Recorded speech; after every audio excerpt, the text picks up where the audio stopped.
मातृभूमी social foundation व झेप फाउंडेशन पुणे महाराष्ट्र राज्य यांच्या संयुक्त विद्यमाने महाराष्ट्र रत्न राज्यस्तरीय पुरस्कार सोहळा 2025 संपन्न.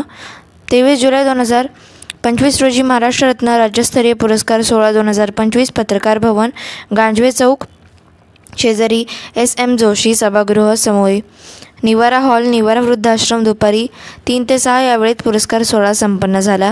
माननीय खासदार निलेशजी लंके साहेब यांच्या हस्ते सौ अनगलक्ष्मी दुर्गा यांना महाराष्ट्र रत्न पुरस्कार देऊन गौरवण्यात आले. या कार्यक्रमाच्या अध्यक्षस्थानी माननीय खासदार निलेशजी लंके साहेब उपस्थित होते.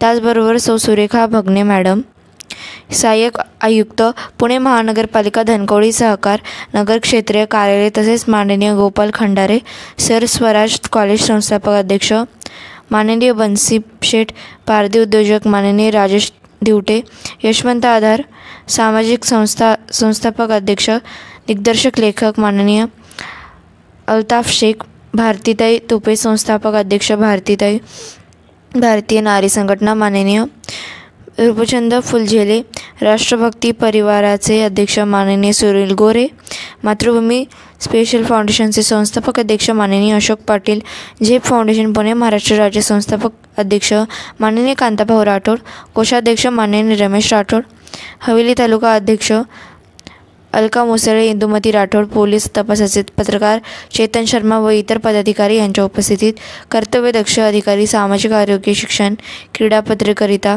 व अन्य क्षेत्रातील सौ स्मिता भंगाळे, माननीय गोपाळकुमार कळसकर, सौ स्वाती काळे, सौ मनीषा सोनावणे, सौ अश्विनी आवळे, माननीय अशोक कुमार मिस्त्री, माननीय बिलेंद्र स्वामी भोसुरे, प्राध्यापक राजू पांचाळ सर असे जवळजवळ 40 मान्यवरांना महाराष्ट्र रत्न राज्यस्तरीय पुरस्कार, ट्रॉफी, मेडल, तिरंगा पंचा देऊन गौरवण्यात आले.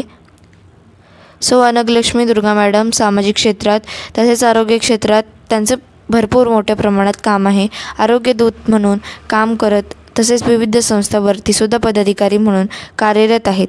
झेप फाउंडेशन पुणे महाराष्ट्र राज्य पुणे जिल्हा सचिव तसेच युवा ग्रामीण पत्रकार संघ पुणे जिल्हा सचिव सयाजीराजे गायकवाड, मागासवर्गीय सहकारी सुदगिरण मेहकर संचालिका म्हणून कार्यरत आहेत व त्यांना आतापर्यंत विविध क्षेत्रातील राज्यस्तरीय 10-12 पुरस्कार मिळालेले आहेत. अजिंक्य महाराष्ट्रांसोबत प्रतिनिधी कांताभाऊ राठोड.